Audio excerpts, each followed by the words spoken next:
नारायणं नमस्कृत्य नरं चैव नरोत्तमं देवीं सरस्वतीं व्यासं ततो जयमुदीरयेत्।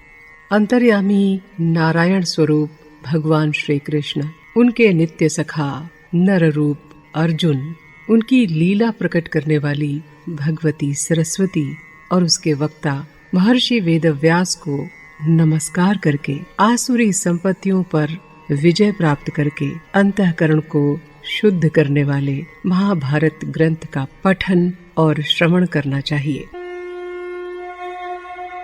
भीष्म पर्व में अभी तक आपने सुना कि कुरुक्षेत्र में दोनों सेनाओं के मध्य खड़े अर्जुन सामने संबंधियों को देखकर मोहग्रस्त हो गए और शस्त्र छोड़कर बैठ गए। तब भगवान कृष्ण ने उन्हें उपदेश देकर अपना विराट स्वरूप दिखाया। विश्व रूप श्री हरि को देखकर अर्जुन का सारा मोह जाता रहा और उन्होंने फिर शस्त्र धारण कर लिए।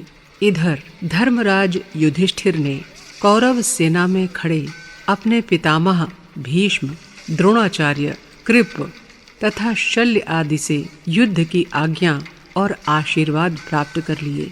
तब युद्ध का शंखनाद हुआ। अब आगे की कथा। इस प्रकार दोनों सेनाओं में घोर युद्ध होने लगा। वहां ऐसा भीषण शब्द हो रहा था जिसे सुनकर रोंगटे खड़े हो जाते थे। भीमसेन विकट रूप धारण करके आगे बढ़ने लगे। ये देखकर धृतराष्ट्र पुत्रों ने उन्हें बाणों से इस प्रकार ढक दिया जैसे मेघ सूर्य को छिपा लेते हैं। दूसरी ओर से द्रौपदी पुत्र अभिमन्यु, नकुल और सहदेव दुर्योधन को भाइयों सहित पीड़ित करते हुए आगे बढ़ रहे थे। प्रत्यंचाओं की भीषण टंकार के साथ ये पहला संग्राम हुआ जिसमें दोनों पक्षों के वीरों में से किसी ने भी पीछे पैर नहीं रखा। भीष्म और अर्जुन भी एक दूसरे पर झपटे। युधिष्ठिर शल्य के सामने और धृष्टद्युम्न द्रोणाचार्य के सामने युद्ध के लिए आए। उस समय सब वीर ऐसे उन्मत्त हो रहे थे कि कोई किसी को पहचान नहीं पाता था। एक दूसरे से भिड़कर उन योद्धाओं का बड़ा घमासान युद्ध हो रहा था। सभी देवता, ऋषि, सिद्ध और चारण भी वहां स्थित होकर उस युद्ध को देखने लगे। विराट पुत्र उत्तर ने शल्य पर आक्रमण किया। हाथी पर सवार उत्तर को अपनी ओर तेजी से आता देखकर मद्रराज शल्य ने बाणों से उसका वेग रोक दिया और उत्तर के ऊपर एक भीषण शक्ति छोड़ी जिससे उसका कवच फट गया और वो अचेत होकर हाथी से नीचे गिर पड़ा।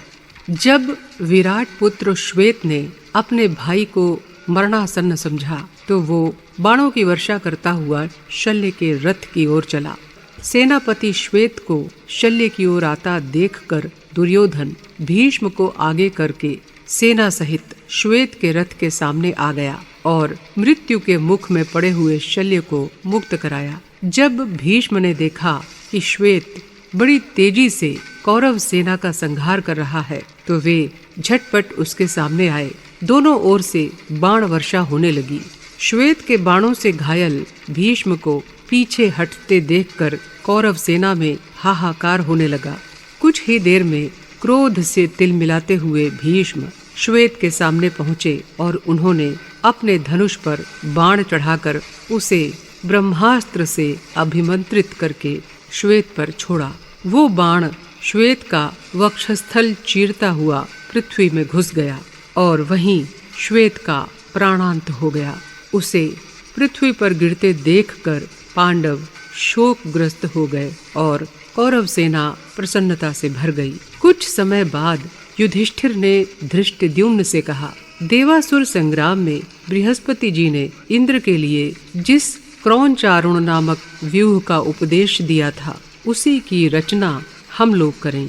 दूसरे दिन धृष्टद्युम्न ने अर्जुन को संपूर्ण सेना के सामने रखा। राजा द्रुपद उस क्रौंच व्यूह के शिरोभाग में स्थित हुए। दुर्योधन ने जब उस दुर्भेद्य क्रौंच व्यूह की रचना देखी तो द्रोणाचार्य के पास जाकर अपने शूरवीरों को युद्ध के लिए प्रेरित किया। और एक महान व्यूह की रचना आरंभ की। जब दोनों ओर की सेना व्यूह रचना पूर्वक खड़ी हो गई, तब योद्धाओं ने एक दूसरे पर प्रहार आरंभ किया। दुर्योधन पुत्र लक्ष्मण और अभिमन्यु में महान युद्ध होने लगा। अपने महारथी पुत्र को अभिमन्यु से पीड़ित देखकर दुर्योधन उसकी रक्षा के लिए आए और अर्जुन अभिमन्यु की। जब कौरव सेना के वीर चारों ओर भागने लगे तो श्री कृष्ण और अर्जुन ने अपने उत्तम शंख बजाए। तीसरे दिन के उत्तरार्ध में भीष्म जी अपने धनुष को मंडलाकार करके बाण बरसाने लगे। रणभूमि में वे 1000 रूपों में दिखाई देने लगे। अतुल पराक्रमी भीष्म जी की मार खाकर युधिष्ठिर की सेना हजारों टुकड़ों में बट गई। पांडव सेना को इस प्रकार बिखरी हुई देखकर भगवान ने रथ को रोककर अर्जुन से कहा, पार्थ, जिसकी तुम्हें अभिलाषा थी वो समय अब आ गया है। तीखा प्रहार करो, नहीं तो प्राणों से हाथ धो बैठोगे। तब कृष्ण और अर्जुन भीष्म जी की ओर बढ़ने लगे। अर्जुन को अपनी ओर आते देखकर भीष्म जी ने सिंहनाद किया और उनके रथ पर बाणों की झड़ी लगा दी। जब कृष्ण ने देखा कि भीष्म जी प्रचंड होते जा रहे हैं तो उन्होंने घोड़ों की लगाम छोड़ दी और हाथ में सुदर्शन चक्र लेकर रथ से कूद पड़े तथा शीघ्रता से भीष्म पर झपटे। उन्हें अपनी ओर आते देखकर भीष्म ने कहा, आइए आइए देवेश्वर, मैं आपको नमस्कार करता हूँ। आपके हाथ से यदि मैं मारा जाऊंगा तो इहलोक और परलोक में मेरा कल्याण ही होगा। ये देखकर अर्जुन ने रथ से कूदकर कृष्ण के चरण पकड़ लिए और किसी प्रकार उन्हें रोका। अर्जुन ने कहा, केशव, अपना क्रोध शांत कीजिए, आप ही हम सब के सहारे हैं। अब मैं अपनी प्रतिज्ञा के अनुसार युद्ध करूंगा। कुछ ही देर में अर्जुन के गांडीव से सब दिशाओं में तीखे बाणों की वर्षा होने लगी। कौरव सेना के प्रमुख वीरों का नाश हुआ देखकर पांडव सेना हर्षनाद करने लगी। चौथे दिन भीष्म जी प्रातःकाल ही क्रोध में भरकर पांडव सेना के सामने आए और अर्जुन पर टूट पड़े। तब अभिमन्यु ने सामने आकर उनके अस्त्र शस्त्र काट डाले। धृतराष्ट्र पुत्रों ने भीमसेन पर आक्रमण कर दिया। ये देखकर घटोत्कच क्रोधित होकर अंतर्धान हो गया और उसने अपनी भीषण माया फैला दी। कौरव सेना घटोत्कच के आतंक से घबरा गई और उस दिन का युद्ध वहीं समाप्त कर अपने शिविर को लौट गई। 5वें और 6ठे दिन भी भयंकर संग्राम हुआ और युद्ध क्षेत्र में बहुत से शूरवीरों ने वीर गति पाई। 7वें दिन के युद्ध में धृष्टद्युम्न ने श्रृंगाटक नामक व्यूह की रचना की और पांडव सेना के साथ युद्ध में डट गए। भीमसेन ने उस दिन महोदर, आदित्य केतु, बहुआशी, कुंडधार, विशालाक्ष, पंडितक और अपराजित नाम के 7 धृतराष्ट्र पुत्रों को यमलोक भेज दिया। जिस समय बड़े बड़े वीरों का विनाश चल रहा था, शकुनी ने अपने भाइयों के साथ पांडवों पर धावा बोल दिया। उनका मुकाबला करने के लिए अर्जुन का पुत्र इरावान आया। इरावान नागकन्या उलूपी का पुत्र था और बहुत शक्तिशाली था। उसके सैनिक कौरव सेना पर टूट पड़े और मार काट मचाने लगे। अपने सैनिकों को मरता हुआ देखकर दुर्योधन ने अलम्बुश नाम के राक्षस से कहा, देखो, ये अर्जुन पुत्र बहुत बलवान और मायावी है। तुम भी इच्छानुसार कहीं भी विचरण कर सकते हो। अब तुम ही इसके साथ युद्ध करो। तब वो सिंह के समान गरजता हुआ इरावान से भिड़ गया और अपना माया जाल फैलाकर उसे मोहित कर लिया। सम्मोहित इरावान पर अलम्बुश ने तलवार से वार किया और इरावान का चंद्रमा के समान सुंदर मस्तक कटकर पृथ्वी पर गिर पड़ा। इरावान की वीर गति देखकर घटोत्कच क्रुद्ध हो उठा और भीषण गर्जना करता हुआ दुर्योधन पर बाण वर्षा करने लगा। कौरव सेना युद्ध क्षेत्र छोड़कर भागने लगी। इधर अर्जुन अपने पुत्र इरावान की मृत्यु पर शोक संतप्त हो उठे। तब कृष्ण ने उन्हें सांत्वना दी और समझाया। भीमसेन युद्ध क्षेत्र में धृतराष्ट्र पुत्रों को देखकर क्रोध से जल उठे और एक एक कर उन्हें मारने लगे। दोनों सेनाओं में अभी युद्ध हो ही रहा था कि सूर्यदेव अस्त होने लगे और उस दिन का युद्ध बंद हो गया। 7वें और 8वें दिन भीष्म के बाणों की मार खाकर पांडव सेना भाग चली। भीष्म के बाणों से पीड़ित पांडव जब उनके पराक्रम की याद करते थे तब उनको तनिक भी शांति नहीं मिलती थी। रात्रि के प्रथम प्रहर में पांडव, वृषणी और सृंजयों की एक बैठक हुई, जिसमें युधिष्ठिर ने कृष्ण से कहा, भीष्म जी के साथ युद्ध ठानकर मैं शोक समुद्र में डूब रहा हूँ, क्योंकि भीष्म निरंतर हमारी सेना का संहार कर रहे हैं। युधिष्ठिर की करुणामयी बात सुनकर श्री कृष्ण ने उन्हें सांत्वना दी और कहा कि अर्जुन को अपनी प्रतिज्ञा पूर्ण करनी चाहिए। तब युधिष्ठिर ने सुझाव दिया कि हम लोग आपके साथ भीष्म जी के पास चलें और उन्हीं के मुख से उनके वध का उपाय पूछें। वे अवश्य ही हमारे हित की बात कहेंगे। कृष्ण को युधिष्ठिर का ये सुझाव पसंद आया और वे सब मिलकर भीष्म जी के शिविर में पहुँचे और सब ने पितामह के चरणों में प्रणाम किया। तत्पश्चात वे सिर झुकाकर बोले, पितामह, हम आपकी शरण में हैं। जिस उपाय से ये नरसंहार बंद हो जाए वो बताइए। आप स्वयं ही हमें अपने वध का उपाय बताइए। भीष्म ने युधिष्ठिर से कहा, कुंती नंदन, ये सत्य है कि मेरे जीते जी तुम्हारी विजय कभी नहीं हो सकती। यदि तुम युद्ध जीतना चाहते हो तो अतिशीघ्र मुझे मार डालो। मैं तुम्हें अपने ऊपर प्रहार की आज्ञा देता हूँ। तुम्हारी सेना में जो शिखंडी है वो पहले स्त्री था, बाद में पुरुष हुआ है। वीर अर्जुन शिखंडी को आगे करके मुझ पर प्रहार करें। वो जब सामने होगा तो धनुष लिए रहने पर भी मैं प्रहार नहीं करूँगा। मुझे मारने का बस यही एक उपाय है। ये उपाय जानकर पांडवों ने उन्हें प्रणाम किया और अपने शिविर में लौट आए। युद्ध के 10वें दिन जब कौरवों सहित भीष्म और पांचाल वीरों के साथ अर्जुन आपस में युद्ध करने लगे तो कोई भी ये निश्चय नहीं कर सकता था कि उनमें कौन जीतेगा। उस दिन के संग्राम में भीष्म ने हजारों वीरों को धराशायी कर दिया। धर्मात्मा भीष्म 10 दिन तक पांडवों की सेना को संतप्त कर अब अपने जीवन से उदासीन हो गए। उन्होंने युद्ध करते हुए प्राण त्याग करने का विचार किया और युधिष्ठिर को इसका संकेत किया। युधिष्ठिर ने उनका आशय समझकर अपनी सेना को आगे बढ़ने की आज्ञा दी। सभी योद्धा क्रोधातुर होकर रण क्षेत्र में बढ़ चले और शिखंडी तथा अर्जुन को आगे रखकर भीष्म जी को धराशायी करने का पूरा प्रयत्न करने लगे। उधर दुर्योधन, गुरु द्रोणाचार्य, अश्वत्थामा और अपने भाइयों सहित भीष्म की रक्षा करने लगा। कौरव सेना के अनेकों राजा अर्जुन और शिखंडी को मारने के लिए दौड़े।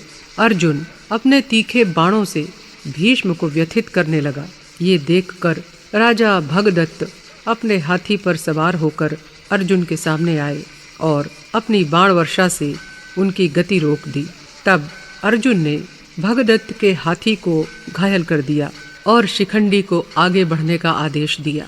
भीष्म जी का एक भी बाण खाली नहीं जाता था। केवल अर्जुन और शिखंडी ही उनके सामने टिके हुए थे। शिखंडी ने सामने आकर भीष्म की छाती में 10 बाण मारे, किंतु भीष्म ने उसके स्त्रीत्व का विचार करके उस पर वार नहीं किया। तब अर्जुन ने उससे कहा, वीर, अब तुम झटपट पितामह का वध करो। ये सुनकर शिखंडी ने अपने पैने बाणों से भीष्म को बींध दिया। इन बाणों की कुछ परवाह न करते हुए भीष्म ने अपनी बाण वर्षा से अर्जुन को रोक दिया। भीष्म की रक्षा करता हुआ दुशासन अर्जुन से भिड़ गया। भीष्म को दोनों सेनाओं के बीच में खड़ा देखकर कृष्ण ने अर्जुन से कहा, अब तुम जोर लगाकर इनका वध करो, तभी तुम्हारी विजय होगी। भगवान की प्रेरणा से अर्जुन ने इतनी बाण वर्षा की कि भीष्म रथ, ध्वजा और घोड़ों के साथ उससे आच्छादित हो गए। शिखंडी को आगे करके सभी पांडवों ने भीष्म को चारों ओर से घेर लिया और बाणों से बींधने लगे। उनका कवच टूटकर गिर गया उनके मर्म स्थानों में गहरी चोट लगी। बस उन्होंने मृत्यु की इच्छा की और अपने पिता के वरदान को याद किया। उनकी इस इच्छा को आकाश में ऋषि और वसुदेवता जान गए और उन्होंने उनसे कहा, तात, अब युद्ध से अपनी चित्त वृत्ति हटा लो। उनकी बात पूरी होते ही शीतल, मंद और सुगंधित वायु चलने लगी। जल की फुहारें पड़ने लगी। वसुओं की बात सुनकर भीष्म ने अपने ऊपर बाण वर्षा होते रहने पर भी अर्जुन पर हाथ नहीं उठाया। इस प्रकार कौरव सेना के देखते देखते पितामह भीष्म छलनी होकर रथ से गिर पड़े। उनका मस्तक पूर्व दिशा की ओर था और सूर्य अस्त हो रहे थे। उनके रथ से गिरते ही सब ओर हाहाकार मच गया। उनके शरीर में सब ओर बाण बिंधे हुए थे, इसलिए वे उन पर ही टंगे रह गए। धरती से उनका स्पर्श नहीं हुआ। उनके शरीर में दिव्य भाव का आवेश हुआ और उन्होंने देखा कि सूर्य तो अभी दक्षिणायन में है। मृत्यु के लिए ये समय उत्तम नहीं है, इसलिए उन्होंने प्राणों का त्याग नहीं किया और अपनी इंद्रियों को वश में रखा। श्री गंगा जी को भीष्म का हाल ज्ञात हुआ तो उन्होंने महर्षियों को हंस के रूप में उनके पास भेजा। भीष्म जी ने उनसे कहा, मैं सत्य कहता हूँ, मैं दक्षिणायन में देह त्याग नहीं करूँगा। सूर्य के उत्तरायण होने पर ही अपने धाम की यात्रा करूँगा। ये सुनकर हंस चले गए।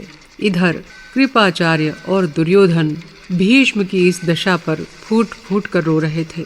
पांडव दल में शंखनाद हो रहा था। भीष्म जी योग धारणा का आश्रय लेकर उत्तरायण की प्रतीक्षा करने लगे।